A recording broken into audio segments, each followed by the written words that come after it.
Hello everyone, today I'm going to talk about the three-door problem. It's a fun little maths problem that I discovered on the internet, and it has an interesting history to it. It was first posed to a very famous American columnist by the name of Marilyn Vos Savant. For those of you who don't know about her, she has the highest reported IQ, and it's somewhere crazy. I mean, it's in the region of like 220 plus. It's the highest reported IQ score, higher than Einstein, for example. But anyway, she was posed this question on her column inside a newspaper, and she replied and gave an answer. And the answer that she gave created a lot of consternation amongst mathematicians. And they were quite vocal in their dismissal of her answer, saying that she was wrong, and how could she be wrong? She's got such a high IQ, so she's obviously some kind of fraud. Anyway, she was proven to be right, and they all had to eat humble pie and retract their statements. I'm not sure as to the veracity of the story, but it's not really important. Let's get on to the problem. Okay, so you're presented with three doors, numbered 1 to 3. Only one contains the prize. You make your choice, but before you can check, the host proceeds to open one of the other doors that does not contain the prize. You are then asked whether you want to change your original door choice to the other remaining door. So the problem and the question is, should you change your choice? Does it make a difference? Can you improve your odds? That's really the essence of the problem. So let's proceed to the actual setup so we can dig a little bit deeper. Okay, so we have our three doors. We can immediately assign a probability of third to each one. This is standard probability stuff, so it shouldn't be controversial. Let's say, for argument's sake, I pick door 1 as my initial choice, and the host reveals door 3 that does not contain the prize.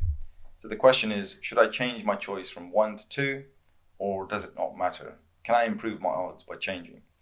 That's the essence of the problem. Now, most people I spoke to, and I also fell into this trap, intuitively feel that actually there's two doors, therefore it's an equal probability of 50-50, so it doesn't really make a difference. Well, that's what I thought.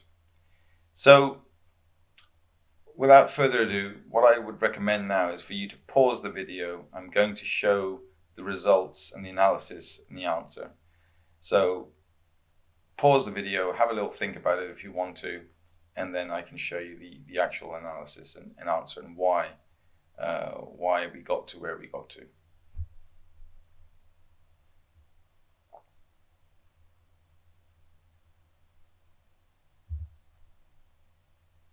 Okay, this is the analysis and the answer. So when I made my initial choice, I created a logical partition with doors 2 and 3. And what this means is that they have a combined probability of 2/3. Clearly, the probability must add up to a total of 1 when you consider all three doors, and therefore it's self-evident that doors 2 and 3 have a combined probability of 2/3. But since the host reveals that door 3 does not contain the prize, that partition still has a probability of 2/3, meaning that one of those doors will then effectively have a total probability of 2/3 to keep the overall probability score of 1. So what this means is that door 2 now has a probability of 2/3, and therefore it makes sense for you to change your choice from door 1 to door 2. In fact, this is true for any combination. So no matter how many times you play this game, no matter what your initial choice is, and no matter which door the host reveals as not having the prize, the result is the same. You should always change your choice, and that will improve your odds of getting the prize. Well, that's the answer. I wasn't totally convinced initially, but having thought about it, it kind of makes sense. But there was still some doubt in my mind, so what I tried to do was put together a simple Excel file to prove the result. And it was a fun exercise, so let me show you this now. 1 second. Okay, Here's the Excel file that I've put together. It's got a few buttons and a few macros that I've put together. Don't worry about it if you don't know what macros are. They are basically a way of extending the capabilities of Excel through Visual Basic. You can write some macros, and it's very powerful. It's a very powerful feature of Excel. Anyway, let's randomize 10 games for argument's sake. Let's have 10 games, and let's play this 3-door problem 10 times effectively. So let's randomize the prizes. Now you can see that on the red tab here that I'm pointing at, that's all the doors with the 10 prizes. Which one has the prize? You can see that. So in game 1, door 2 has the prize. In game 2, door 3 has the prize. Anyway, that's not important. They've been randomized. So here we've randomized the guesses. So my first guess is 2. Next game is 2. Next game is 1, and so on and so forth. And you're shown which door doesn't have the prize. So I have 2 strategies. I can keep my first choice, and I can change my choice. Now, with a sample size of 10, we can expect quite a bit of variation in the final sort of averaged probability expectation values.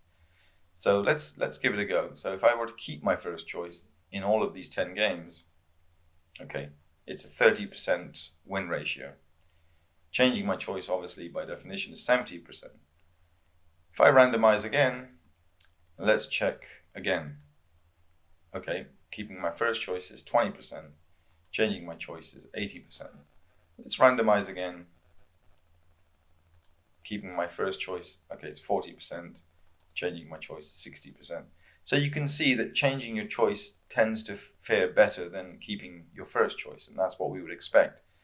But with a sample size of 10, you may actually find that sometimes keeping your first choice might actually be better because the data set is not that big, and probability only converges when you have a representative set of data. So let's increase the number of games to 100. So now we would expect the probability values to converge to their final expectation values, or be at least a lot closer. So I keep my first choice, okay, 35%, which is near enough a third. Changing my choice, 65%, near enough 2/3. And I can randomize again, and I would always expect changing my choice to be better. So 69%, 73%, randomize again, 67%, which is 2/3.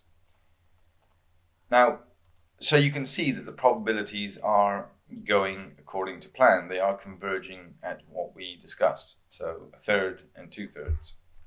What if I increase my sample size to 5,000? So this is a very large data set. So I've randomized, and now if I keep my first choice, I should expect 1/3. And there it is, 1/3. If I change my choice, it's 2/3. If I randomize again, it doesn't make a difference because it's such a large data set, we would expect the probabilities to converge to their expectation values. Changing my choice, okay, 2/3. So that's convinced me that the rationale and the analysis is right, that changing my choice will always be better. So that's it. So I hope you enjoyed that, and I would urge people to learn about Excel and sort of understand how to construct macros. It's a lot of fun. I had fun doing this. There's lots of online courses. You can also find many courses on Udemy, loads of stuff and materials about Excel. So I would definitely urge people to learn about it. Okay, thank you very much.